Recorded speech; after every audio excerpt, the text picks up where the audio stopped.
Bam, bam, bam. 3 videos, 3 days in a row. I told you I would do it. Now I've made up for missing 2 weeks, 2 Sundays. I'm so sorry. I'll make sure it doesn't happen again. So just enjoy this video as we wrap up the Hunter x Hunter summaries. The Zodiacs, the top leaders of the Hunters Association chosen by the late chairman, gather at headquarters with the purpose of electing a new chairman. Gon's dad is one of them. The vice chairman Pariston, who is disliked by every other member for his shadiness, arrives late and straight away proposes that he be installed as next chairman. After Jing voices his intention to run as well, each member writes what they believe the optimal selection process should be, with the prerequisites set by the chairman being that voter turnout is at least 95%. Jing-san's proposal is chosen at random by the chairman's secretary Beans, and his most important rule states that every hunter is both a candidate and a voter. So, ballots are sent out to all 661 professional hunters, and the first vote takes place on August 8th, though voter turnout is below 95%, so it must be redone. Pariston may be unpopular amongst the Zodiacs, but he's by far the favorite amongst everyone else. After the vote, Iromi informs Hisoka of the situation Gon and Killua are both in, and that they're both in danger of dying, which perks the magician's attention, wary of losing 2 valuable toys. Killua then returns home, and requests of his father that he see his younger brother Aruka, and Silva reluctantly agrees to let him see that thing. Okay, let's just get this out of the way early. Aruka is referred to as Killua's brother by every other family member, but he refers to her as a she, so that's how I'm going to refer to her in this video. Okay, time to explain Aruka's scary ability. When 3 of her requests are granted, her eyes turn black, and she is able to grant any wish. Though the bigger the wish, the more difficult the next 3 requests will be. However, if 4 of her requests in a row are left unfulfilled, the person who failed to fulfill them and their most loved one will die. The bigger the wish, the more people die when the requests aren't fulfilled. The people who die are always their most loved one, and then in order, the people they spent the most time with. After Iromi explains Aruka's power to Hisoka, it becomes clear that the gravity of Killua's wish to save Gon will incur impossible requests from her, and Hisoka and Iromi, along with many others, will likely die if those requests are not fulfilled. In the room where Aruka is imprisoned, Killua fulfills 3 of his sister's requests, then coerces his father into letting the 2 of them leave the estate by threatening his mother's life using Nanika's power. Nanika means something or someone in Japanese, and it is a manifestation of Aruka's strange power. The reason Killua didn't ask Nanika to save Gon already is because in order to heal someone, she must touch the target directly, something the rest of the family don't know. And because he wants to save his sister from his family. Killua talks to Moro over the phone, and after hearing that many friends and an exorcist came to try and help Gon with no success, Killua guarantees that he can save him with no risk, the only issue being actually getting to him. Killua is placed on alert level 4 by his father, which means that outside of estate grounds, they will be followed by butlers, and immediately taken back by force if any restrictions are violated. The 3 restrictions are: Killua may not speak to or exchange any items with outsiders without permission. He must stay within 1 meter of Aruka at all times, and no outsiders may learn anything about her power. So, the butlers Goto and Kanaria are tasked with accompanying them, whilst the top butler Tsubone and her granddaughter Amane tag along to ensure no rules are broken. Aruka requests that Tsubone give her the nail off of her pinky, and once she fulfills the request, she disappears and keeps an eye on the group from a distance. Once Aruka starts making requests of someone, she can't switch targets until she's finished with the current one. Ah, smart move by Tsubone then. On their way to the hospital, Goto uses Killua's phone to speak with a typically rowdy Leorio, though only once Moro takes the phone does the butler's conditions for saving Gon get agreed to. Leorio can't get through to Kurapika. Ooh, he's looking serious. Then, Leorio heads to the Hunters HQ, where the Zodiacs are gathered to present speeches in order to entice the absentee voters into taking part in the vote. He steps up to the stand to ask Jing why he hasn't visited his son in the hospital, and after receiving an indifferent response, he is angered to the point where he punches the pro-hunter in the face. Due to Leorio's famous outburst, he comes 3rd of the 16 candidates who move on to the next round of voting, as voter turnout finally surpasses 95% on the 4th try. With Iromi's intentions for Aruka different from the rest of his family, he commences an elaborate attack, with Hisoka helping him. Yeah, best not to joke about killing Killua with him. Killua uses the opportunity to activate his Godspeed and escape with Aruka, whilst the other butlers try to keep up.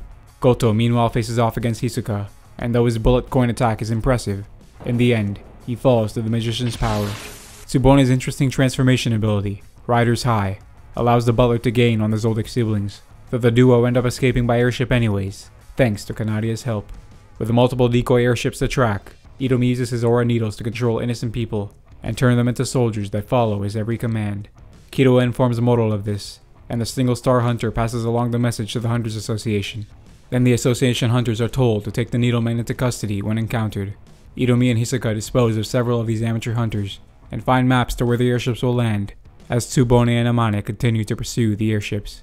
When Killua lands, Iromi is there with his Needlemen to surround him, though Tsubone appears and finishes fulfilling Aruka's requests. Then Killua wishes for Nanika to heal the butler's hand. This man Hisoka really out here debating who to piss off. After seeing that Aruka doesn't make harsh requests after healing someone, Iromi leaves for the time being, but says that he won't let Aruka go until Killua tells him what he's keeping secret about her ability. The former anti-chairman faction leader who placed second in the most recent vote is killed by Hisoka. As if that mattered. With the vote to elect the 13th chairman of the Hunters Association down to 4 candidates, the goal of 2 of the 3 Zodiac finalists, Cheadle and Mizai, is to beat Pariston. In order to do this, Cheadle pushes for Leorio to be the next chairman, and in his speech, he says that his only goal when elected will be to get everyone to help save Gon. The 8th vote then places Leorio in first, but lacking a majority, they proceed to a runoff between the top 2 of him and Pariston. Meanwhile, with Killua and Aruka at the hospital, he requests that Nanika save his best friend, and she obliges, as her power shakes the entire city. In Hunters HQ, with the voting still going on, Pariston guesses the cause of the earthquake, and does everything he can to stall the final vote he's expected to lose. Damn, Irumi's really horny over Aruka's power. His plan works, and Gon enters the building, fully healed, and gives the weeping Leorio a big hug. Then Cheadle, Pariston's chief opposer, admits to the jolly vice chairman that he got the best of her, and asks how he did it. He said he trusted Jing, who trusted Gon's friends to save him, which led to this moment transpiring? I don't know. Now that Gon is healed, Leorio's reason to be chairman is gone, and the voters are likely to sway to Pariston. More importantly, for the first time since he was a baby, Gon is in the same room as his father. He approaches Jing and cries and apologizes over what happened to Kite, which flusters the typically cool hunter. Jing then tells him to go find Kite and apologize, and assures his son that he'll be waiting for him when he's finished. The whole crowd shits on him for his bad parenting though. Pariston wins the final vote to become chairman, then names Cheadle as vice chairman, and resigns. Huh. That's funny. Apparently, he only became vice chairman because he liked toying with Netero. Oh, that's kinda sweet. Irumi arrives at the hospital and demands that he take control of Aruka with Killua by her side, but Killua refuses and uses Nanika's power to send him home. Then, he demands that Nanika never come out again, and she tearfully agrees. Then when Aruka comes to, she in turn demands that Killua apologize to Nanika, and to protect her like he promised. Killua agrees, and apologizes to Nanika for being a bad big brother, and the 2 siblings make up. Then Silva removes the alert restriction on Killua, allowing the butlers to return home. Elsewhere, Gon heads to the reincarnated Kite's residence to apologize for being too weak to help him fight Neferpitou. Kite jokes that the 2 still need more training, and says that they're friends now, then tells the young boy to return to Jing.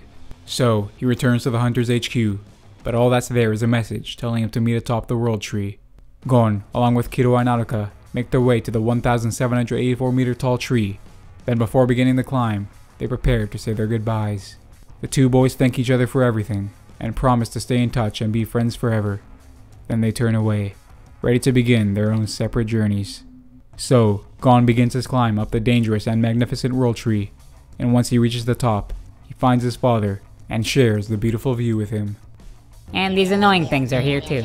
Jing tells him that what he wants is that which he can't see in front of him, and tells his son that he first became a hunter in order to enter a tomb of a royal family. He says the friends he made along the way were more fulfilling for him than when he finally entered the tomb with them, a sentiment that resonates with Gon. Jing tells Gon that he wishes to go outside of the world on the map, where another world exists, though he still lacks the requirements to do so, then advises his son to enjoy the journey on the way to his goals. Finally, Gon returns Jing's hunter card to him, and the 2 share stories and laughs together as they bond as father and son for the first time. On Whale Island, Mito-san receives a card from Gon, and she looks up in happiness, knowing that he finally found his father after his long and arduous journey. And the chairman selection arc is now finished. Thank you for watching. I hope you enjoyed. Hunter x Hunter summaries are now officially over. I'm not sure what I'm going to do next. We'll see. But 3 videos in a row just like I promised. We'll be back to normal next week on Sunday, uploading every week from then on. I hope I don't miss any more, but we'll see how it goes. And with that being said, I'm really tired, so just take it easy, alright? And peace.